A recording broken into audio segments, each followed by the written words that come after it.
So we see that in the kingdom of Israel was divided into two parts, Judah and Israel. तो हम देखते हैं कि Israel का जो राज्य था उसको दो भागों में बांटा गया, एक था यहूदा और दूसरा Israel. So, but because the two kings were there, the northern kingdom Israel did not want the people to go to Jerusalem to worship. तो हम देखते हैं कि क्योंकि वहाँ पे राजा जो थे वो अलग अलग थे, इसलिए यहाँ पे उत्तरीय देश के जो लोग थे वो वहाँ यरूशलेम में जाकर आराधना नहीं करना चाहते थे। So they started their own center of worship in Israel with the 10 tribes. तो हम देखते हैं कि 10 कुलों के बीच में उन्होंने अपने लिए एक आराधना स्थल बना लिया। So there had a lot of idolatry going on there. तो वहाँ पे बहुत सारी मूर्ति पूजा चल रही थी। And instead of the Levites, they put anybody to conduct the services. तो लेवियों को नियोजित करने की बजाय वो उन्होंने किसी को भी आराधना की सेवकाई करने के लिए वहां पे खड़ा किया। And then what happened? Then they went and intermarried with so many other non-Jews. तो हम देखते हैं वहां पे क्या हुआ कि वो जाकर जो अन्य यहूदी थे, जो यहूदी नहीं थे, ऐसे स्त्रियों से जाके विवाह करने लग गए। So the people were mixed. तो वहां पे लोग जो है एक दूसरे के साथ मिल गए। So though they used to worship God, they were not worshiping in Jerusalem. भले ही वो परमेश्वर की ही आराधना कर रहे थे, परंतु वो यरूशलेम में आराधना नहीं कर रहे थे। So during the times of Jesus, they were divided into three provinces. One is Judea in the south, then there was Samaria, and third there was Galilee in the north. तो हम देखते हैं यीशु मसीह के काल में उस समय पर उसको 3 भागों में बांटा गया था। एक था यहूदा और दूसरा था शमरिया और तीसरा था गलीली। So, but the people of Samaria were not really worshipping the true God. They had their own center of worship. तो समरी के लोग थे वो सच्चे परमेश्वर की आराधना नहीं करते थे, उनका जो आराधना स्थल जगह जो था वो अलग था। So Jesus was born as a Jew. तो यीशु मसीह जो है यहूदी के रूप में जन्म हुए। And the Jews did not like the Samaritans at all. और यहूदियों को समरिया के लोग बिल्कुल पसंद नहीं थे। They thought they were very low caste and not spiritual. तो वो ऐसे सोचते थे कि वो बहुत ही निचले स्तर के लोग हैं, वो आत्मिक नहीं हैं। So, but Jesus came to die for the people of the whole world. परंतु यीशु मसीह पूरी दुनिया के सारे मनुष्यों के लिए मरने आए। Now Jesus was going from Jerusalem, which was there in Judea. He was traveling north to Galilee, where it was his hometown. तो हम देखते हैं यीशु मसीह जो है यहूदा से जो उत्तर की दिशा में जो गलीली था, उनका जो खुद के शहर था, वहां पे वो जा रहे थे यात्रा कर। But in between there was this place called Samaria. It was a big district, and there he had to pass through Samaria. तो जैसे ही वो मार्ग में जा रहे थे तो वहां पे बीच में जो है समरिया का जो देश है वो आ जाता था, तो उन्हें समरिया पार कर जाना था आगे। And we see in John chapter 4, he was traveling with the disciples. तो हम यूहन्ना के 4 अध्याय में देखते हैं कि वो अपने चेलों के साथ यात्रा कर रहे थे। In verse 5 it says that he came to a city in Samaria called Sychar. तो 5वें वचन में लिखा है, सो वह सुखार नाम समरिया के एक नगर तक आया। And there was a well there called a Jacob's well. तो वहां पे एक कुआं था जिसका नाम याकूब का कुआं था। And verse 6 that Jesus was so tired after walking, he didn't come on horseback or donkey, but they were all walking. Maybe they must have walked about say 50 kilometers or 60 kilometers. तो वहां पे आने तक यीशु मसीह बहुत ही थक गए थे, क्योंकि वे घोड़े पे या गधों पे नहीं सफर कर रहे थे, वो बहुत ही चल के आ रहे थे। तो वहां पे हो सकता है कि 50 किलोमीटर 60 किलोमीटर तक चल के आके बहुत ही थके हुए थे यीशु मसीह। They must have started walking at 6 o'clock in the morning, and they came at 12 o'clock. They came to this city called Sychar. तो हो सकता है कि सुबह 6 बजे से उन्होंने यात्रा करना शुरू किया होगा और सुखार करके ये जगह पर वो 12 बजे के आसपास आ जाते हैं दोपहर को। So along with the disciples, they came and they found that there was a well there. तो यीशु मसीह अपने चेलों के साथ आए, वहां पे देखा कि वहां पे कुआं है। And then Jesus sat down by the well. और यीशु मसीह कुएं के पास बैठ गए। And then the disciples said, "Now it's lunch time. Let us all go to the town and find some bread so we can all eat lunch." तो चेले बोलने लगे कि ये अभी खाना खाने का समय हो गया है, तो शहर में जाकर खाने के लिए कुछ रोटी का वगैरह इंतजाम करते हैं। And around 12 o'clock we found that there was one lady who came from Samaria to draw water. तो हम 12 बजे वहां पे देखते हैं कि एक औरत स्त्री जो थी समरिया की, वहां पे कुएं में से पानी निकालने आती है। And there were wells there were very deep, and there was nothing to draw water there. When she had a bucket, and then she said, Jesus told her, "Give me a drink." तो वो जो कुआं था बहुत ही गहरा था, तो उसके कुएं में से पानी निकालने के लिए कोई भी सामग्री वहां पे नहीं था। जो स्त्री जो आती है पानी निकालने के लिए, उसके पानी निकालने के लिए एक पात्र होता है, तो यीशु मसीह उसे कहते हैं कि पानी थोड़ा मुझे भी पिला दो। Now we must see that Jesus was alone with the Samaritans because the disciples had gone to the city to buy food. तो हम यहाँ पे देखते हैं कि यीशु मसीह समरिया की जो स्त्री थी उसके साथ अकेले थे, क्योंकि उनके जो चेले थे वो शहर में खाना खरीदने के लिए गए थे। Normally Jews have no dealings with the Samaritans. और आम तौर पर यहूदियों का जो समरिया के साथ कोई मेल मिलाप नहीं होता है, And much less they will talk to the ladies of Samaria. और समरिया की जो स्त्रियां होती है उनसे बहुत ही कम बात करते हैं लोग। So the culture in Israel among the Jews is that they say that thank God that I'm not a Gentile non-Jew, and thank God that I'm not a woman. और यहूदी लोगों का ये रिवाज था कि वो कहते थे कि परमेश्वर की धन्यवाद हो कि हम जो है अन्य यहूदी नहीं है, परमेश्वर को ये भी धन्यवाद हो कि हम शमरी नहीं है। So this lady was very surprised that this Jesus, who was a Jew, was asking her to please give me some water. और ये जो शमरिया की जो स्त्री थी बहुत ही चकित हो गई, क्योंकि यीशु मसीह जो एक यहूदी थे वो उससे पानी मांग रहे थे पीने के लिए। Then the Samaritan woman asked, "How is that? We have no relationship with each other, and we don't deal with each other. How is that you are asking me, who's a Samaritan, for some water?" तो वो समरिया की स्त्री जो है यीशु मसीह से कहती है कि हम दोनों के बीच में कोई भी मेल मिलाप नहीं होता है, हमारे बीच में कोई भी संबंध हम नहीं रखते हैं, फिर मुझसे क्यों पानी मांग रहा है? तो For example, in India, we consider Harijan with Brahmin is asking a Harijan or a scheduled tribe or scheduled caste for some water. मान लीजिए कि अगर हम भारतीय हैं तो हमें सोच सकते हैं कि जो ब्राह्मणीय लोग हैं वो निचले स्तर के लोगों से पानी पीने के लिए मांग रहे हो, ऐसा। There such things the Brahmins will never ask water from a low caste person. और एक ब्राह्मण जो रहेगा वो कभी भी जो निचले स्तर के जाति के जो लोग रहेंगे उससे पानी पीने के लिए नहीं मांगेंगे। That is why Jesus, this Samaritan lady, was very surprised when Jesus asked her to give water. इसलिए जो शमरिया की स्त्री थी बहुत ही आश्चर्य हो गई क्योंकि यीशु मसीह ने जब उससे पानी मांगा। And then Jesus explained to her in verse 10. Can we read verse 10? And Jesus answered and said to her, "If you knew the gift of God and who it was that said to you, 'Give me a drink,' you would have asked him, and he would given you living water." और 10वें वचन में लिखा है, यीशु ने उत्तर दिया, यदि तू परमेश्वर के वरदान को जानती और यह भी जानती कि वह कौन है जो तुझसे कहता है मुझे पानी पिला, तो उससे मांगती और वह तुझे जीवन का जल देता। And Jesus said, "See, if you knew who was asking you, then this person himself in return would have given you living water." तो यीशु मसीह ने उससे कहा कि अगर तुझे पता होता है कि कौन तुझसे पानी मांग रहा है तो उस व्यक्ति से तू जीवन पानी मांगती और वो तुझे जीवन का जल देता। Now this lady did not know what is the meaning of living water. And verse 11, she said, Jesus told Jesus, "You have nothing, no bucket, nothing in your hand to draw water. But where you will get this living water?"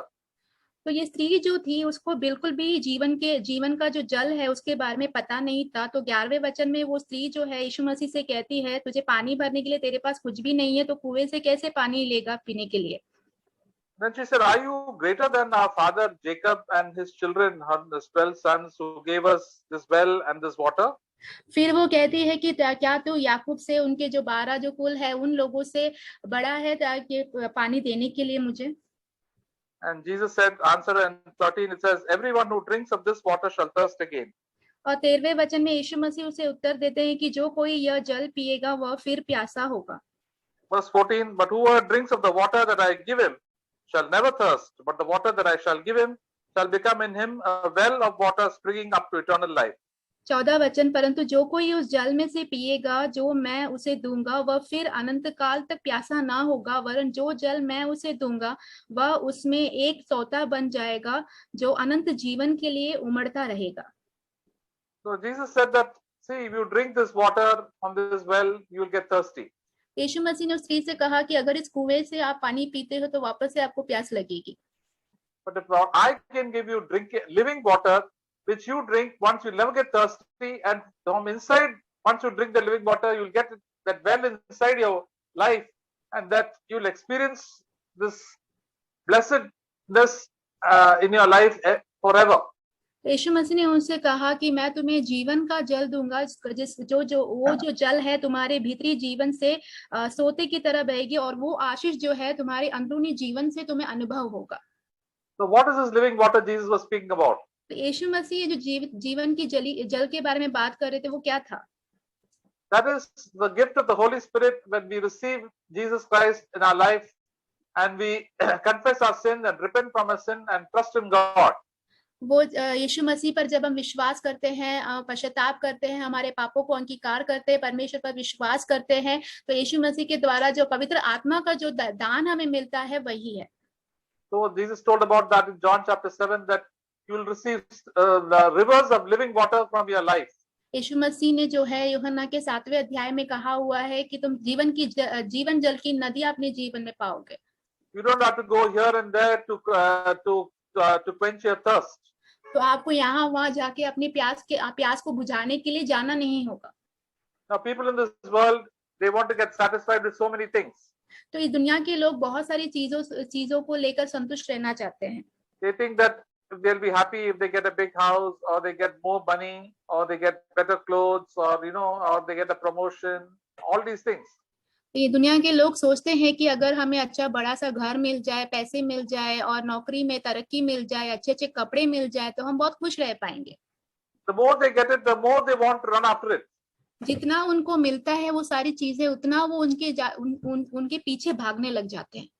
The song that we sing is their desires become more and more. As they get more and more, their desires also become more and more. जैसे कि हम इस गीत को गाते हैं कि जैसे ही उन्हें ज्यादा से ज्यादा चीजें मिलती जाती है, वैसे ही उनकी जो इच्छाएं रहती है उन चीजों को पाने के लिए वो भी बढ़ती चली जाती है. If they get a nice house, they want a better house. जब उनको एक अच्छा सा घर मिल जाता है तो उससे भी अच्छा घर उन्हें चाहिए होता है. फिर They get good clothes, they want better clothes. जब उनको अच्छा कपड़ा मिल जाता है तो और भी अच्छा कपड़ा उन्हें चाहिए होता है. They get some food, they want better food. और अच्छा भोजन उन्हें मिल जाता है तो उससे भी अच्छा भोजन उन्हें चाहिए होता है. Want better. They are not satisfied with the things that God has given them. और जो भी परमेश्वर ने उनको जितनी चीजें दिए हैं उससे वो संतुष्ट नहीं रहते हैं, उनको और उत्तम से उत्तम चीजें चाहिए होती है. But Jesus said, "I will give you living water, then you'll be completely satisfied." तो यीशु मसीह ने कहा मैं तुम्हें जीवन का जल दूंगा ताकि तुम पूरी तरीके से संतुष्ट हो जाओ पीकर. That is eternal life. वो अनंत जीवन है. That is, we'll have joy and peace at every situation, love in our hearts towards God and towards people. इसका अर्थ ये है कि तुम्हारे जीवन के हर एक परिस्थितियों में शांति होगा, आनंद होगा, परमेश्वर के प्रति प्रेम होगा और लोगों के प्रति हमेशा प्रेम बरकरार रहेगा. And will keep on increasing in your life. और ये आपके जीवन में जो है बढ़ता जाएगा. So that we don't have to run for good food and good clothes and good house and more money. ताकि हमें अच्छे खाने के पीछे, अच्छे पैसों के पीछे या बाकी सारी चीजों के पीछे भागने की जरूरत ना हो. So when Jesus spoke about living water, this is what he told the Samaritan woman. तो यीशु मसीह ने जब जीवन के जल के बारे में बात की, यही बात यीशु मसीह ने स्त्री से किया. Then the woman said, that is very good. I am coming here in the afternoon at 12 o'clock to take water. तो उसने कहा कि ये तो बहुत ही अच्छी बात है. स्त्री ने कहा कि मैं यहाँ पे रोज दोपहर को 12 बजे पानी लेने आती हूँ. Why did she come at 12 o'clock? तो वो 12 बजे क्यों आती है? Most of the ladies came early in the morning, 6 o'clock, 7 o'clock, when it was not very hot. और अधिकतर जो महिलाएं होती है वो सुबह 6 बजे तक आ जाती है क्योंकि सुबह जो है धूप नहीं होता है. Then they can take all the water, go to the house, do the work, do the cooking. और फिर सारे पानी को भरकर वो घर पे जा सकते हैं, खाना वगैरह पका सकती है, सारे काम-काज कर सकती हैं. But she came at 12 o'clock. परंतु ये जो स्त्री है वो 12 बजे आती है. Nobody would be there at the well because it was so hot. और कोई भी उस कुएं के पास नहीं होगा उस समय पर क्योंकि बहुत ही गर्मी होती है तभी. But God, the Father told Jesus, go at 12 o'clock there, you and sit over the well. Somebody will come to meet you. और पिता ने यीशु मसीह से कहा कि 12 बजे के दोपहर को उस कुएं के पास जाके बैठना, वहां पे तुमसे मिलने कोई आएगा. And verse 15, then the woman said, Lord, please give me this water so that I will not come here every now and then and draw this water. 15 वचन में स्त्री कहती है, स्त्री ने उससे कहा, हे प्रभु वह जल मुझे दे ताकि मैं प्यासी ना हो और ना जल भरने को इतनी दूर आऊं. Then Jesus told her, go and call your husband and come here. फिर यीशु मसीह ने उससे कहा, जा अपने पति को यहाँ बुला ला. Then what she said, I have no husband. स्त्री ने उत्तर दिया कि मैं बिना पति की हूँ. And Jesus told her, you have said correctly, you have told the truth, I have no husband. यीशु ने उससे कहा, तू ठीक कहती है कि मैं बिना पति की हूँ. Verse 18 it says, for you had 5 husbands, and the one whom you have is not your husband. That you have said the truth. 18वें वचन में क्योंकि तू 5 पति कर चुकी है और जिसके पास तू अब है वह भी तेरा पति नहीं, यह तूने सच कहा है। Then the woman told her, I think you are a prophet. फिर उस स्त्री कहती है कि मुझे लगता है कि तुम एक भविष्यवक्ता हो। When this woman asked for water, Jesus told her, go and call your husband. जब स्त्री पानी मांगती है तो यीशु मसीह उस स्त्री से कहता है कि तुम्हारे पति को बुला के ला। And she said, truly, I don't have any husband. और वो सच कहती है कि मेरा कोई पति नहीं है। But Jesus knew everything of her past life. परंतु यीशु मसीह उसके भूतकाल को अच्छे से जानते थे। See, we cannot hide anything from the Lord. देखो, हम प्रभु से कुछ भी नहीं छुपा सकते। We can hide everything from our husband, our wife, and our relatives, but God we can never hide. हमारे पति से, हमारे पत्नी से, या तो फिर हमारे रिश्तेदारों से बहुत सारी चीजें हम छिपा के रख सकते हैं, परंतु परमेश्वर के सामने हम कुछ भी नहीं छिपा सकते। All the wrong things in our life we try to hide. जितने भी गलत चीजें हैं हमारे जीवन में, हम सब कुछ छिपाने की कोशिश करते हैं। And we think that God doesn't know. और हम सोचते हैं कि परमेश्वर नहीं जानते। Because we cannot see God. क्योंकि हम परमेश्वर को नहीं देख सकते। But God sees everything and hears everything that we do. परमेश्वर सब कुछ देखते हैं और जो कुछ भी हम करते हैं सब कुछ वो सुनते भी हैं। But she said, at least that she said, I don't have a husband. परंतु उसने ये बात सच कही कि उसका कोई पति नहीं है। Then Jesus told her all about her life, that you have lived with 5 husbands. फिर यीशु मसीह ने उसके पूरे जीवन के बारे में उससे कहा कि तुम्हारे 5 पति थे। And now also you're living with another man who's not your husband. और अब भी तुम एक पुरुष के साथ रहती हो जो तुम्हारा पति नहीं है। So she was a very immoral type of woman. वो एक व्यभिचारिणी जैसी एक स्त्री थी वो। She was not satisfied with men. She wanted to change her husbands every now and then. तो उसके जो पति होते हैं या पुरुष होते हैं उससे वो खुश नहीं रहती थी। वो हमेशा अपने जो पुरुष होते हैं उससे बदलती रहती थी। I don't know whether she had any children from any of the past husbands. तो मैं ये नहीं जानता कि उसके कोई पहले के पतियों में से कोई बच्चा भी होगा क्या उसका। But she wanted more money, more comfort, more love. परंतु वो ज्यादा पैसा चाहती थी, ज्यादा प्रेम और ज्यादा सुख आराम चाहती थी। So she wanted more better clothes. उसे अच्छे कपड़े चाहिए थे। Many of her husbands were not giving her all the things that she liked. और उसके बहुत पतियों में से जो उसको अच्छा लगता था वो सारी चीजें उसे नहीं दे रहे थे वो। She wanted more love. तो वो ज्यादा प्यार चाहती थी। She began to change her husbands. तो इसीलिए वो अपने पतियों को बदलने लग गई। And then she married 5 times. इसीलिए उसने 5 बार शादी की।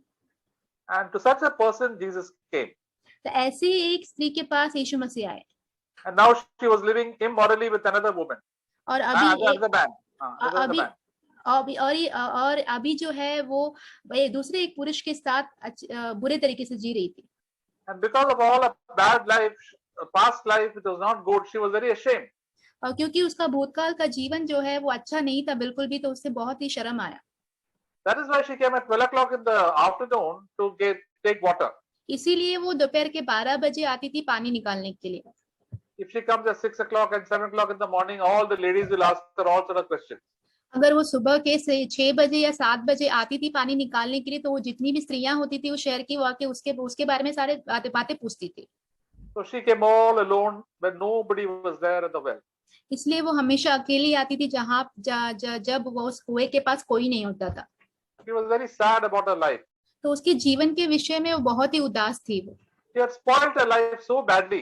क्योंकि उसने अपने जीवन को बहुत ही बुरी तरीके से खराब कर दिया था। And she had no happiness in her life, and even though she had living another person, still she was very sad.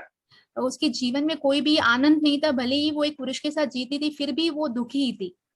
But she knew that there was a God who hears, and she had a fear of God in her life. परंतु वो जानती थी एक परमेश्वर है जो सुनता है सारी बातों को, परमेश्वर का भय उसके जीवन में था। Then she told, she suddenly, when Jesus told her all about these things, she changed the topic and said, yes. And verse 20, our fathers worshipped in the mountain, and you people say that Jerusalem is the place where men ought to worship. पर जब यीशु मसीह ने उसके जीवन के बारे में इतने सारे बातें बताई, तो स्त्री ने जो है बात बदल दी और कहने लगी 20वें वाक्य में, हमारे बाप दादों ने इसी पहाड़ पर भजन किया और तुम कहते हो कि वह जगह जहाँ भजन करना चाहिए यरूशलेम में है। So when Jesus told her about these 5 husbands that she had, she suddenly started changing the topic and started speaking about worshiping and praising God. जब यीशु मसीह ने उसके जो भूतकाल के विषय में 5 पतियों के बारे में बात करना शुरू कर दिया, तो स्त्री ने क्या किया, बात जल्दी से बदल दिया और उसने आराधना के बारे में बात करना शुरू किया। In verse 21, Jesus told the woman, "Believe in me, an hour is coming when neither in this mountain nor at Jerusalem you shall worship the Father." 21 वचन में यीशु ने उससे कहा, हे नारी, मेरी बात की प्रतीति कर कि वह समय आता है कि तुम न तो इस पहाड़ पर पिता का भजन करोगे, न यरूशलेम में। So Jesus said, see, a time is coming when Jerusalem is the holy place and your place also, you all think it is holy. Nobody will come to worship at this place. तो यीशु मसीह ने कहा, एक समय ऐसा आने वाला है कि यरूशलेम एक पवित्र जगह है, ऐसे मानते तुम्हारी जगह में भी आराधना स्थल है, परंतु एक जगह समय ऐसा आएगा जहां पे कोई भी आके इस जगह पे आराधना नहीं करेंगे। Verse 23 and 24, Jesus said, an hour is coming when now is, when the true worshipper shall worship the Father in spirit and in truth. For such people the Father seeks to be his worshippers. God is spirit, and those who worship him must worship him in spirit and in truth. 23 और 24 वचन, परंतु वह समय आता है, वरन अब भी है, जिसमें सच्चे भक्त पिता का भजन आत्मा और सच्चाई से करेंगे, क्योंकि पिता अपने लिए ऐसे ही भजन करने वालों को ढूंढता है। परमेश्वर आत्मा है और अवश्य है कि उसके भजन करने वाले आत्मा और सच्चाई से भजन करें। So Jesus said that, see, the Father seeks people to worship him in our spirit and in truth. और यीशु मसीह ने उसे कहा कि पिता परमेश्वर ऐसे लोगों को ढूंढता है जो परमेश्वर की आराधना आत्मा और सच्चाई से करते हैं। The Father is not seeking for people who do outward ceremonies and say a lot of prayers without meaning. तो परमेश्वर पिता ऐसे लोगों को नहीं ढूंढते हैं जो बाहरी प्रार्थनाएं बहुत करते हैं, बाहरी सेवकाई और रीति रिवाज वगैरह करते हैं। And all this music and all which all they had, but their heart was not with God. और जितने भी संगीत वगैरह वो लोग करते थे, परंतु उनका जो हृदय जो था वो परमेश्वर के साथ नहीं था। God wants us to worship him in spirit and in truth. और परमेश्वर चाहते हैं कि हम उनकी आराधना आत्मा और सच्चाई से करें। The most wonderful thing is that Jesus was speaking all these deep spiritual things with an immoral lady. तो बहुत ही अद्भुत की बात ये है कि यीशु मसीह जो है ये सारी बातें जो है, जो आत्मिक बातें जो है, ऐसी स्त्री से बात कर रहे थे जो एक व्यभिचारिणी के समान थी। Such depths of teaching Jesus did not even tell many of his disciples. तो ये सारे जो उपदेश जो उसको दे रहा था, कहीं ये जो उपदेश है उनके कहीं चेलों को भी यीशु मसीह ने नहीं दिया। But why Jesus said it? Because Jesus sees the heart of people, and he knew that this lady had a hunger and thirst in her life for God. तो यीशु मसीह ऐसे उनसे क्यों बातें की? क्योंकि यीशु मसीह सारे हृदय को जानते थे। वो जानते थे कि स्त्री के अंदर परमेश्वर के लिए एक प्यास और भूख है। Even though outwardly she lived a very sinful life, in her life she desired God and said, is that a true God? भले ही वो बाहरी जीवन में बहुत ही बुरा जीवन एक जी रही थी, परंतु अंदरूनी जीवन में वो ये खोज रही थी कि क्या सच्चा परमेश्वर है। Verse 25, the woman said to him, I know that the Messiah is coming, and he who is called Christ. When he comes, he will declare all things to us. 25वें वचन में स्त्री ने उससे कहा, मैं जानती हूँ कि मसीह जो क्रिस्त कहलाता है आने वाला है, जब वो आएगा तो हमें सब बातें बता देगा। So the Old Testament, the prophets had said that Jesus Christ will come, or Messiah will come to save them. तो पुराने नियम में नबियों ने कहा हुआ था कि एक मसीहा आएगा, यीशु मसीह आएगा उन्हें उद्धार देने के लिए, बचाने के लिए। Most people thought that he would come like a big king and with great power, but many people came to know that Jesus would bring the truth to them. तो कई लोग ये सोचते थे कि यीशु मसीह जो है राजा के समान बहुत अधिकार के साथ आएंगे, परंतु ये भी जानते थे लोग कि यीशु मसीह जब आएंगे तो सच्चाई लेकर आएंगे। And she had a desire for the truth. और वो उसके मन में सच्चाई के लिए इच्छा थी। So he said, all the truth he will tell us, and all the right way he will tell us. तो उसने कहा कि सारी सच्चाई वो हमें बताएगा और जितने भी सही मार्ग है वो भी हमें बताएगा। Then Jesus, verse 26, he said, I who speak to you am he. और 26 वचन में यीशु ने उससे कहा, मैं जो तुझसे बोल रहा हूँ वही हूँ। Jesus plainly told her, I am the Messiah, I am the Christ and the anointed one. तो यीशु मसीह ने उसे कह दिया कि मैं ही मसीहा हूँ, मैं ही अभिषिक्त हूँ, मैं ही बुलाया गया हूँ। See, what a wonderful he told her directly. Many people did not even know. But here he told this immoral woman that he was the savior of the world. तो यहाँ पे हम देखते हैं यीशु मसीह सीधा स्त्री से कहते हैं, जो कि अभिचारिणी थी, पर बहुत सारे लोग ये नहीं जानते थे, परंतु यीशु मसीह स्त्री से कहते हैं कि मैं ही मसीह हूँ। So as he was speaking, just suddenly all the disciples came back with all the food. जैसे ही वो बातचीत कर रहे थे तो तुरंत उसके जो चेले होते हैं खाना पीना लेके आ जाते हैं। And verse 27 says they were very surprised to see that Jesus was speaking to a woman. तो 27 वचन में लिखा हुआ है कि जब उन्होंने देखा कि यीशु मसीह शमरी स्त्री से बात कर रहे हैं, ये देखकर वो बहुत ही चकित हो गए। All alone, she said, why is Jesus speaking all alone to this woman? तो वो ये सोचने लगे कि यीशु मसीह अकेले में इस स्त्री से क्यों बात कर रहे हैं। But they never opened their mouth and asked him why you are speaking, what you spoke. परंतु उन्होंने अपने मुंह खोलकर ये यीशु मसीह को नहीं पूछा कि तुम क्या बात कर रहे हो या क्या बात किया। But what the woman did, she left all her water pot and everything behind and went back to the village immediately. तो इस स्त्री ने क्या किया, उसने जो पात्र लाया था पानी भरने के लिए, वो सब कुछ कुएं के पास छोड़कर उसके शहर में, गांव में चली गई, सारी बातें बताने के लिए लोगों को। And she went and told everybody in the village, all the men and all, please see, somebody has told me everything about my past life. I'm sure this is the Messiah, this is the Christ. तो वो स्त्री क्या करती है, अपने गांव में जाकर जितने भी मनुष्य वहां हैं, जितने ही स्त्री पुरुष जितने भी लोग हैं, सभी लोगों को ये बताती है कि एक पुरुष है जिसने मेरे सारे बीते हुए काल के बारे में सब कुछ बताया। उसने कहा कि वही मसीहा है। So all the people from this men, she told, you come and see this, I think is the Messiah. तो वो सारे लोगों को ये कहती है कि आप आकर देखो कि वही मसीहा है। Now when the disciples saw that he was alone, and Jesus said, they told him, now we brought the food, Jesus, please eat.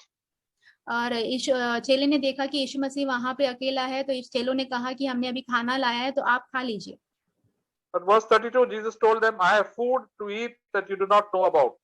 32 वचन में यीशु मसीह ने चेलों से कहा, मेरे पास खाने के लिए ऐसा भोजन है जिसे तुम नहीं जानते। So Jesus said, I do not feel like eating this food. I have got other food to eat. तो यीशु मसीह ने उनसे कहा कि मेरा ये भोजन खाने का मन नहीं है, मेरे पास दूसरा भोजन है खाने के लिए। And Jesus said to them, explained what this food is about in verse 34. He says, my food is to do the will of him who sent me and to accomplish his work.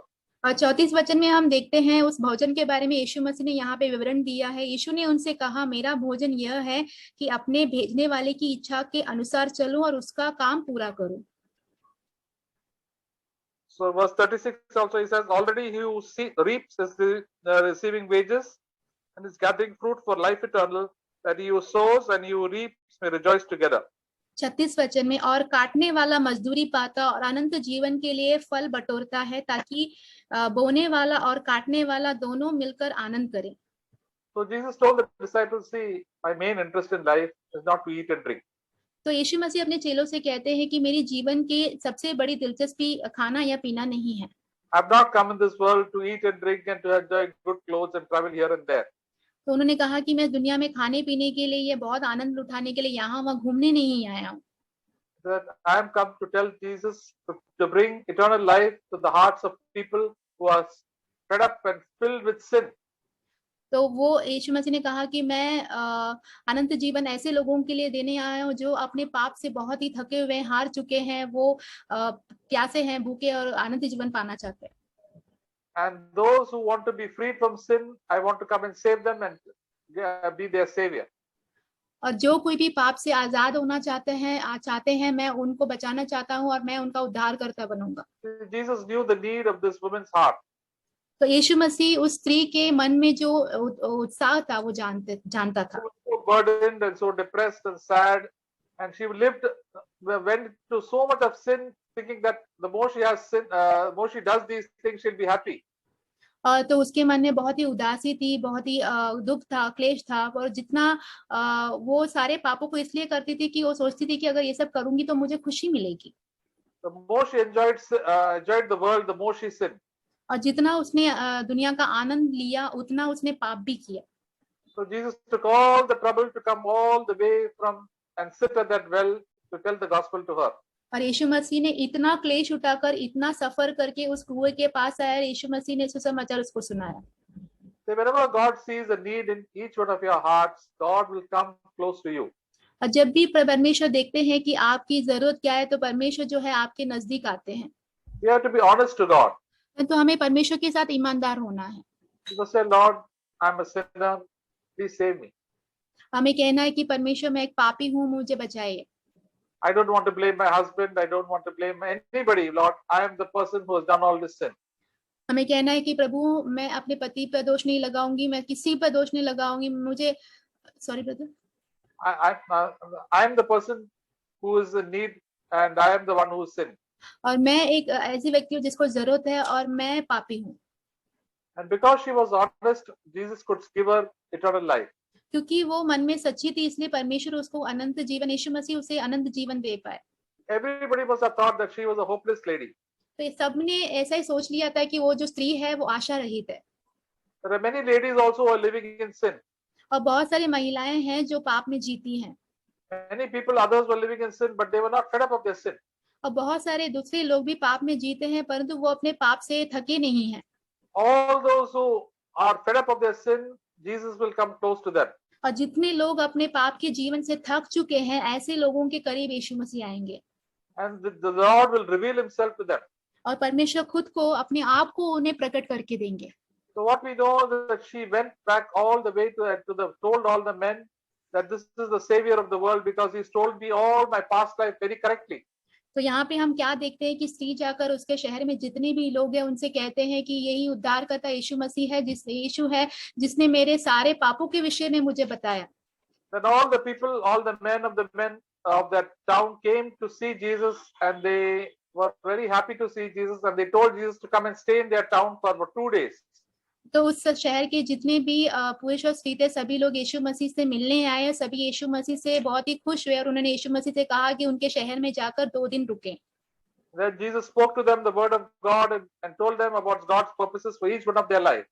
और यीशु मसीह ने परमेश्वर के वचन उनसे बांटे और परमेश्वर का जो उद्देश्य उनके हर एक के जीवन को लेके था, सब कुछ उन्हें बताया। Then all of them, so many of them believed. और उनमें से बहुत सारे लोगों ने विश्वास किया।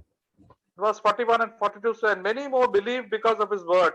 And 42, and they were saying to the woman, it is no longer because of what you have said we believe, but we have heard ourselves and know that this is the one who is indeed the savior of the world.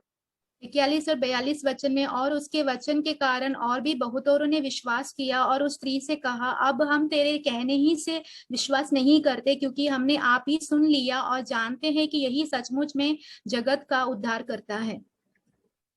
Initially they were impressed with her testimony, but once they heard the word of the Lord, they said, yeah, this is the truth. This is the savior of the whole world. And now we believe in the Lord and we will follow him. और शुरुआती तौर पर उस स्त्री का गवाही सुनकर वो बहुत ही आकर्षित हुए थे, परंतु अभी वो कह यीशु मसीह के जो वचन सुनने के बाद वो कहते हैं कि अभी हम सचमुच यीशु मसीह के वचनों को सुन लिया और हम ये मानते, विश्वास करते हैं कि यीशु मसीह ही जगत का उद्धार करता है। So many in that town also became disciples. और उनमें से उस शहर में बहुत से लोग जो है चेले बन गए। This woman could have gone back quietly, but she went and told everybody this good news. I have found something very good in my life. तो ये स्त्री जो है चुपचाप वहां से जा सकती थी, परंतु वो चुपचाप नहीं रही। वो शहर में जाके सारे लोगों को जो अच्छी खबर मिली है उसे सब लोगों को बताती है कि अच्छा चीज मेरे जीवन में हुआ है। When God has changed our life, we will not keep quiet. We will go and tell our friends, our relatives, everybody else whom we know that Jesus Christ is the Savior of the world. He has changed my life. He has given me a new life. और जब हमारा जीवन बदलेगा तो हम चुप नहीं बैठेंगे, हम जाकर हमारे रिश्तेदारों से, हमारे मित्रों से, हम जितने लोगों को जानते हैं सबको कहेंगे कि यीशु मसीह मेरे जीवन में उद्धारकर्ता बनकर आया है, उसने मेरे जीवन को बदल दिया है। He has forgiven my sins, He has cleansed me and has given me a new hope in my life, a new life. और उसने मेरे सारे पापों को क्षमा कर दिया है और मेरे जीवन को बदल दिया, मेरे जीवन में एक नई आशा उन्होंने मुझे दी है। This is known as being an evangelist. तो इसी का अर्थ है सुसमाचार वाहक होना। See, all of us have been called to spread the gospel. देखिए हम सभियों को सुसमाचार फैलाने के लिए बुलाया गया है। The Samaritan woman, she went and told the people all around her. और जो समरिया की जो स्त्री थी, उसके आसपास के जितने भी लोग हैं सभियों को जाकर ये बात बताती है। So you have so many friends among the ladies and your neighbors and your relatives. You can tell them how the Lord has changed your life. तो आपके महिलाओं में बहुत सारे आपके मित्र होंगे, आपके पड़ोस में, आपके आसपास जितने भी लोग होंगे, आपके जीवन में परमेश्वर ने क्या बदलाव लाया है, क्या अच्छे काम किए, वो आपको उनको जाके बता सकते हैं। You can say that I have come in contact with the Savior of the world, and He is so good and loving. You also can experience Him. आप क्या कह सकते हैं कि मैं जो हूँ यीशु मसीह उद्धार करता, जगत का जो उद्धार करता है उसके पास आई हूँ, वो मुझे बचाएगा, और वो पूरे जगत का उद्धार करता है, वो आपको भी बचा सकता है। We have to lead everybody to Jesus Christ, हमें जो है सब लोगों को यीशु मसीह की ओर लेकर जाना है, because Jesus said, "Come to me, all you are burdened and heavy laden." क्योंकि यीशु मसीह ने कहा जितने भी परिश्रम करने वाले और बोझ से दबे हुए लोग हैं, सब मेरे पास आए। When Jesus spoke these loving words to her about her sin and about worship and praise God, she believed and her burden went away. और जब यीशु मसीह ने उसके जीवन के बारे में, सारे विषयों के बारे में बताया, आराधना के बारे में, स्तुति करने के विषय में बताया उसको, तो उसके जितने भी बोझ थे उसके जीवन के सब कुछ दूर हो गए। Most of the priests and the Pharisees and all, they despised all these bad women. और जितने भी फरीसी थे और याजक लोग थे उस समय के, ऐसे जो स्त्रियां थी जो बुरी होती थी, उनको निंदा करते थे, They condemned them. तो उन पर दोष लगाते थे, They would not come near them. तो उनके पास भी नहीं आते थे वो। But Jesus came right to their very lives and changed their lives and spoke very kindly and told them the good news. तो यीशु मसीह उनके पास आते हैं, बहुत ही प्यार से जो है उनके जीवन के बारे में बताते हैं, और जो सच्चाई या सुसमाचार है उनको सुनाते हैं। That was his food. तो वो उनका भोजन था। So this should be our food daily, is not to just spend time on this earth, eating, drinking, cleaning, and doing all the housework. But the main thing is to, Lord, tell me what is your purpose in my own life. तो हमारा जीवन का जो भोजन है वो भी ये होना चाहिए, ये नहीं कि खाना बनाना, खाना पीना या साफ सफाई करना, ये सब कुछ नहीं। हमें परमेश्वर से पूछना है कि प्रभु मेरे जीवन के लिए आपका क्या उद्देश्य है। See, if we are very worldly minded, we only think about food.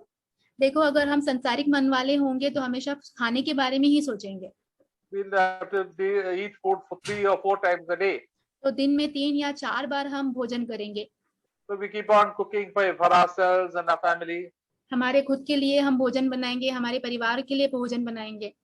We have to clean the house, wash the clothes. और हम कपड़े वगैरह धोएंगे, घर की साफ सफाई करेंगे। But we must remember that we have not just come to do this all our life. तो हमें इस बात को भी याद रखना है कि हमारे पूरे जीवन में सिर्फ यही कामों को करने के लिए नहीं आए हैं हम। As we are doing this, we can pray to God and ask God to help us and pray for others also. जैसे ही हम इन कामों को करते रहेंगे, तभी हम परमेश्वर से प्रार्थना करेंगे, दूसरों के लिए प्रार्थना करेंगे कि दूसरों के जीवन में भी परमेश्वर जो है उद्धार को लाए। In Colossians chapter 3, it says to set your minds on things above, not on the things of this earth. तो कोलोसियों की पत्री 3 अध्याय में लिखा हुआ है कि अपना जो मन है ऊपर की चीजों के ऊपर लगाए, ना कि संसार के ऊपर। So Jesus is interested in bringing people to a life of peace and joy and love in the Holy Spirit. यीशु मसीह इन बातों में दिलचस्पी लेते थे कि लोगों के जीवन में जो है शांति, आनंद लाए और उनके जीवन में पवित्र आत्मा आए। That is why he came all the way to tell this good news to this Samaritan woman who was living a very simple life. इसीलिए यीशु मसीह जो है बहुत ही लंबा सफर कर इस समरी स्त्री के पास आते हैं, ये सारी बातें बताने के लिए, जो कि एक पाप का जीवन जी रही थी। Because of that, she got saved, and all the people around her also in that village and that town also got saved. इसीलिए वो जो स्त्री है वो उद्धार पाती है, और उसके जो शहर में जितने भी लोग, आसपास के लोग हैं, वो लोग भी उद्धार पाते हैं। And she got a new lifestyle to live. और उसके पास एक नई जीवन शैली मिल जाती है उसे जीने के लिए। She was not just interested in pleasure like the people of this world, but she said, now I've got a new life. I've got the Holy Spirit in my life, and I'm full of joy and peace and love. तो अभी इस संसार के लोगों के जैसा जो आनंद का जीवन है, उसमें वो जीवन बिताना नहीं चाहती। वो कहती है कि अभी मुझे एक नया जीवन मिला है, और ये नया जीवन में जो है शांति, आनंद और प्रेम मुझे मिला है, मैं उसी में जीऊंगी। I don't want to live in sin anymore. मैं अभी और भी पाप में जीना नहीं चाहती। I want to live because I have seen the Messiah, I have seen my Savior. अभी मैं जीना चाहती हूँ क्योंकि मैंने मसीहा को देखा है, मेरे उद्धारकर्ता को देखा है। And I'm so she would have been filled with the Holy Spirit on the day of Pentecost. और मैं विश्वास करता हूँ कि पेंतेकोस्त के दिन में वो जो है पवित्र आत्मा से भर गई होगी। And then the gospel would have come into her life and so many people's lives. और सुसमाचार उसके जीवन में आया और बहुत सारे लोगों के जीवन में आया। Brothers, sisters, we are not people who are just have to spend our time eating and drinking and think about worldly things. तो बहनों, हम ऐसे लोग नहीं है जो संसार के विषय में ही हमेशा सोचते बैठे खाने पीने में और बाकी सारी चीजों में ही ध्यान लगाते रहें। Don't worry about these things. इस सारी चीजों के बारे में चिंता करने की जरूरत नहीं है। Jesus told Martha, you are worried and bothered about so many earthly things. यीशु मसीह ने मार्था से कहा कि मार्था, तुम बहुत सारे विषयों को लेकर चिंतित हो। Martha wanted to clean the house, wash the vessels, cook the food, and because of that she was getting very worked up. और मार्था जो है खाना बना रही थी, बर्तन धो रही थी, घर वगैरह साफ सफाई कर रही थी, तो उससे जो है बहुत परेशान हो गई थी वो। But the Lord said the more important part is to listen to the word of God. परंतु प्रभु ने कहा उससे कि सबसे महत्वपूर्ण बात यह है कि तुम परमेश्वर के वचनों को सुनो। Take time out with God for at least a short time, very early in the morning or before you go to sleep in the night. Spend time and think about God. कुछ समय जो है परमेश्वर के साथ बिताए, परमेश्वर के बारे में सोचे। हो सकता है कि सुबह उठते ही उस समय या तो फिर सोने से पहले का जो समय रहता है वो परमेश्वर के साथ आप बिताएं। Ask God to search your heart. परमेश्वर को मांगे कि वो आपके हृदय को जांचे। If there is any wrong thing in your life, क्या आपके जीवन में कोई गलत बात बसी हुई है? is there wrong attitude in your life? आपके जीवन में कोई गलत मनोवृत्ति है? Is there something that you are attached to very much? या तो फिर आप किसी चीज से बहुत ज्यादा जुड़े हुए हो? The Holy Spirit will speak to you and tell you the wrong thing and tell you to leave it and give you the strength to overcome it.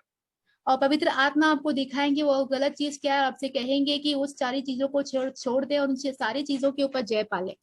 And then the rest of the day you can do your work very joyfully and happily. और फिर बाकी का जो दिन जो है आपके कामों में बहुत ही शांति के साथ रह सकते हो और आनंद के साथ सारे काम को कर सकते हो। You will do the things, the cooking, the washing, the vessels, and all the other things in the house very happily. और आप जो खाना पकाना या बर्तन धोना, घर के सारे जो कामकाज जो है बहुत ही आनंद से, खुशी से कर पाओगे। And then life will not be a burden. फिर आपका जो जीवन है वो बोझ की समान नहीं होगा। Jesus said, "Come to me, all you are burdened and heavy laden." यीशु मसीह ने कहा जितने भी परिश्रम करने वाले हैं, बोझ से दबे लोग हैं, वो मेरे पास आए। Matthew chapter 11, मत्ती का 11वां अध्याय 28 to 30. 28 से 30 तक। He said, "Come to me, all you are weary and heavy laden, and I will give you rest." हे सब परिश्रम करने वालों और बोझ से दबे लोगों, मेरे पास आओ, मैं तुम्हें विश्राम दूंगा। When we got so many worries in our life, we must commit to the Lord and say, "The Lord, I put all my worries, all my anxieties upon you. Lord, please give me peace in my heart." तो हमारे जीवन में बहुत सारी चिंताएं होती है, परेशानी होती है, तो हमें कहना है कि प्रभु मेरी जितनी भी चिंताएं हैं, जितनी भी मानसिक तनाव है, सब कुछ मैं आपके हाथों में सौंप देती हूँ, मुझे अपने मन में शांति दे। Verse 29 says, Jesus said, "Take my yoke upon you, learn from me, for I am gentle and humble in heart." और 29 वचन में लिखा है, मेरा जुआ अपने ऊपर उठा लो और मुझसे सीखो, क्योंकि मैं नम्र और मन में दीन हूँ। Then you shall have rest for your souls. और तुम अपने मन में विश्राम पाओगे। Come on, I will teach you everything how to do the right thing. तो यीशु मसीह यहाँ पे कहते हैं कि आओ मेरे पास, मैं तुम्हें सिखाऊंगा कि कैसे सही चीजों को करना है। What things not to do. और क्या करना है आपको, क्या नहीं करना चाहिए। What are the important things to do? और क्या है जो महत्वपूर्ण जो काम आपको करना है। I am with you. I will tell you. I am close by your side. और मैं तुम्हारे साथ हूँ, मैं तुम्हें कहूंगा, मैं तुम्हारे बहुत ही निकट हूँ। That is a wonderful thing, is that God, Jesus, through the Holy Spirit is close to us, each one of you, if you given your life to the Lord. तो यीशु मसीह पवित्र आत्मा के द्वारा अगर हमने परमेश्वर को अपना जीवन को समर्पित किया है, तो वो हमारे बहुत ही निकट है। So we will not waste time doing the wrong things. तो हम अब अपने जो समय है उसको गलत काम करके उसको बर्बाद नहीं करेंगे। If you are doing the wrong thing, the Holy Spirit will correct you and tell you, "Yeah, now do this thing. Don't waste your time on doing those things." अगर आप गलत काम करोगे तो पवित्र आत्मा आपको कहेंगे कि अभी जो गलत काम है उसको नहीं करना, इसे बंद कर दीजिए, सही काम को करो। Then you will have peace in your heart. फिर आपके हृदय में शांति होगी। Whenever we do whatever we like to do, then there's no peace. जब भी हमें जो अच्छा लगता है वही कामों को करते हैं, तो हमारे मन में शांति नहीं होती। Because we are not obeying, we are not walking with the Lord. क्योंकि आप प्रभु के साथ नहीं चल रहे हो। When we are walking with the Lord, always there will be peace. जब हम प्रभु के साथ चलेंगे तो हमारे मन में हमेशा शांति होगी। If there is something wrong in our heart and attitude, the Holy Spirit will point it out, and then we must confess it and tell the Lord, "Lord, these things are wrong. I don't want to think like that." अगर हमारे मन में, हमारे मनोवृत्ति में कुछ भी गलत चीजें हैं तो पवित्र आत्मा हमें दिखाएंगे कि वो गलत है। फिर हम प्रभु से प्रार्थना करेंगे, कहेंगे कि प्रभु मैं ये सारी चीजों को नहीं करना चाहता हूँ, मैं अभी ये सारी चीजें नहीं करूंगा। And verse 30, Jesus said, "My yoke is easy and my load is light." और 30वें वचन में यीशु कहते हैं, क्योंकि मेरा जुआ सहज और मेरा बोझ हल्का है। That is, doing God's will is always very, very relaxing and gives us a lot of peace. और परमेश्वर की इच्छा को करना बहुत ज्यादा आरामदायक होता है और आपको शांति भी देता है। But doing whatever you like to do will give you a lot of tension. अगर आपको जो अच्छा लगता है वही सारे कामों को आप करते जाएंगे तो आपको बहुत चिंता देगा। Start the day with the Lord and say, "Lord, whatever you want me to do, I'll do, and I want to be at peace. I may do less things, but I want to be in peace all the time with you." जैसे ही आप दिन की शुरुआत करते हैं तो आपको कहना है कि प्रभु आप जो भी चाहते हो वही मैं करूंगी, मेरी इच्छा को नहीं करूंगी, और मेरा दिन भर के जो भी काम, कम काम भी करूंगी तो सारे काम में हमेशा शांति से रहूंगी। And all our bad temper will go away slowly. हमारे जितने भी गुस्सा करने की जो आदत है वो धीरे धीरे चला जाएगा। All our tension, our anxiety will put on the Lord. Say, "Now I can have peace. God is going to take care." तो हमारी जितनी भी चिंताएं हैं, मानसिक तनाव है, सब कुछ हम परमेश्वर के ऊपर डाल देंगे और हम कहेंगे कि परमेश्वर इन सारे बातों का ख्याल रख लेंगे। God will whisper to us and tell you, I am your father. I'll take care of you. I feed the birds. You are so valuable to me. You are my precious child." तो परमेश्वर जो है बहुत ही धीमी आवाज से आपको कहेंगे कि मैं तुम्हारा पिता हूँ, मैं तुम्हारा ख्याल रखूंगा, तुम मेरे लिए बहुत ही बहुमूल्य हो। You may not have much money and much clothes and big house, but you are my child. भले ही तुम्हारे पास ज्यादा पैसे नहीं होंगे, बड़े घर नहीं होंगे, बड़े अच्छे अच्छे कपड़े नहीं होंगे, पर तुम मेरे संतान हो। Jesus did not come in this world to give us a lot of money and a lot of good clothes and high education. तो यीशु मसीह इस दुनिया में ज्यादा पैसे देने के लिए, ज्यादा अच्छे अच्छे कपड़े देने के लिए, बहुत ज्यादा पढ़ाई लिखाई वगैरह देने के लिए नहीं आए। Most believers are running after all these earthly things. अब बहुत से विश्वासी जो है ये संसार की चीजों के पीछे ही भाग रहे हैं। They are always very unhappy all the time. तो हमेशा वो हर समय नाखुश रहते हैं। They also want to have some name and fame. वो अपने नाम को बढ़ाना चाहते हैं, मशहूर होना चाहते हैं। But Jesus said, "You must become a servant. तो यीशु ने कहा तुम्हें सेवक बनना होगा Do your work quietly to the Lord and let the Lord see you. और तुम्हारे जितने भी काम है वो शांति से करे और परमेश्वर को सारे कामों को देखने दो। Do all your work in gratefulness to the Lord. और जितने भी काम आप करते हो परमेश्वर के प्रति आभारीपन से करें। Then every day God will lead you into rest. और फिर प्रतिदिन परमेश्वर आपको शांति की और आपकी अगुवाई करेंगे। The wonderful way that the Lord changed the life of the Samaritan woman and all the people around in that city. बहुत ही अद्भुत तरीके से यीशु मसीह ने शमरिया की जो स्त्री थी उसके जीवन को बदला और शहर में जितने लोग रहते थे उनका भी जीवन बदला। God cares for us very much. देखो परमेश्वर हमें हमारा बहुत ख्याल रखते हैं। People may not care for us, लोग हमारा ख्याल नहीं रखते होंगे, but the one person who prays for you every day is Jesus Christ. तो एक व्यक्ति जो रोज आपके लिए प्रार्थना करते हैं वो यीशु मसीह है। He loves you so much. वो आपसे बहुत प्रेम करते हैं। That is why He has put this desire in your heart for Him. इसीलिए उन्होंने परमेश्वर के प्रति जो इच्छा है वो आपके मन में डाला है। So let us draw near to God more and more. इसलिए हम प्रभु के पास और ज्यादा निकट आते जाएं। And then God will draw near to us. फिर परमेश्वर हमारे निकट आएंगे। He will fill us with the Holy Spirit. वो हमें पवित्र आत्मा से भर देंगे। And we'll enjoy reading the Word of God, enjoy praying. और हम प्रार्थना करने में बहुत ही आनंद महसूस करेंगे। परमेश्वर का वचन पढ़ने में भी हमें आनंद होगा। We can pray for so many people, pray for the work of the Lord. हम परमेश्वर की सेवकाई के लिए प्रार्थना कर सकते हैं, बहुत से लोगों के लिए प्रार्थना कर सकते हैं। So much prayer can be done by sisters when they are sitting at home. जितने भी बहन लोग हैं सभी लोग जो है घर पे बैठे हुए बहुत सारी प्रार्थनाएं कर सकते हैं। We must not pray for just for the earthly things, we must pray for the heavenly things that the kingdom of God be established and more people will know Jesus Christ. हमें सिर्फ पृथ्वी पर की चीजों के लिए प्रार्थना नहीं करनी है, हमें स्वर्गीय चीजों के लिए प्रार्थना करनी है कि बहुत से लोग जो है परमेश्वर यीशु मसीह को जाने, उद्धार को उनके जीवन में पाए। We can pray for our relatives, our brothers and sisters, our children, that they may grow up in Christ and not be compromised with the world. तो हम अपने रिश्तेदारों के लिए, अपने परिवार के जो अपने बच्चे हैं, हमारे मित्र हैं, सारे लोगों के लिए प्रार्थना कर सकते हैं कि वो जो है प्रभु यीशु मसीह में, बड़े प्रभु यीशु मसीह में बने रहे, इस दुनिया में ना चले जाएं। When we pray, the power of the devil is broken over the lives of people. और जब हम प्रार्थना करते हैं शैतान का सामर्थ जो है लोगों के जीवनों से टूट जाता है। So the devil has got so much control over our relatives, our mothers, fathers, brothers, sisters, wives, and so many other people. The devil tries to control them. और शैतान जो है हमारे रिश्तेदार, हमारे जो माता पिता, हमारे पति पत्नी, हमारे बच्चे, हमारे दोस्त जो है उनके ऊपर बहुत ज्यादा नियंत्रण रखता है। So while we are doing our own work, we can just pray to God and ask God for help. और जब हम अपने कामों को करते होंगे तो हम परमेश्वर से प्रार्थना कर सकते हैं, परमेश्वर से मदद मांग सकते हैं। We'd ask God to deliver them from the power of the devil. और हम परमेश्वर से प्रार्थना कर सकते हैं कि उन लोगों को शैतान के सामर्थ से छुड़ा लें, And that He will free them, and that they'll be free from the power of the devil and walk with God.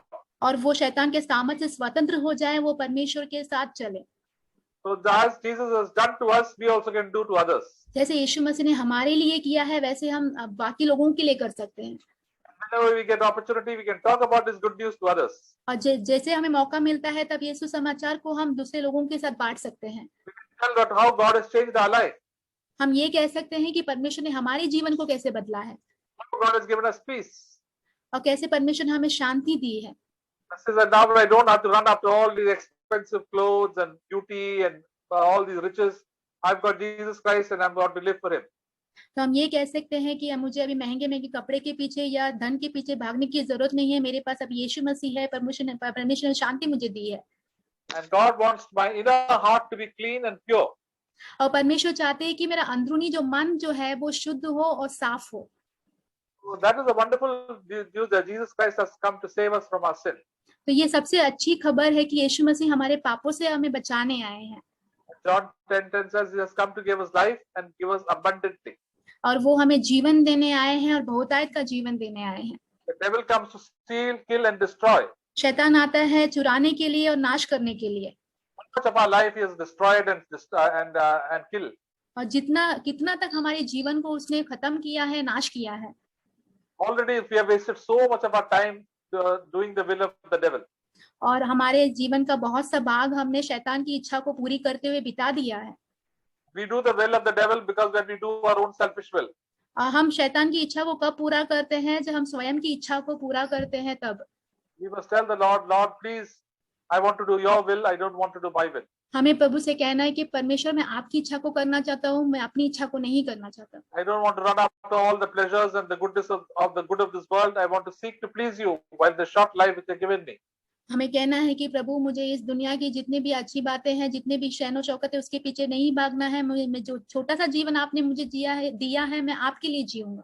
And for all eternity, for millions and crores of years, we will be with the Lord and enjoy the blessing of the Lord. और करोड़ों करोड़ों साल तक हम परमेश्वर के साथ होंगे और परमेश्वर की जो आनंद की बातें हैं उसके साथ, उनके साथ हम आनंद मनाएंगे। A little of that we'll experience here in this world itself. और उसमें से कुछ भाग हम इस दुनिया में जब जीते हैं तब महसूस कर पाएंगे। But then after we reach heaven, there won't be any troubles, there won't be any pain at all. और एक बार हम स्वर्ग में पहुंच जाएंगे तो वहां पे कोई दर्द नहीं होगा, कोई तकलीफ परेशानी नहीं होगी।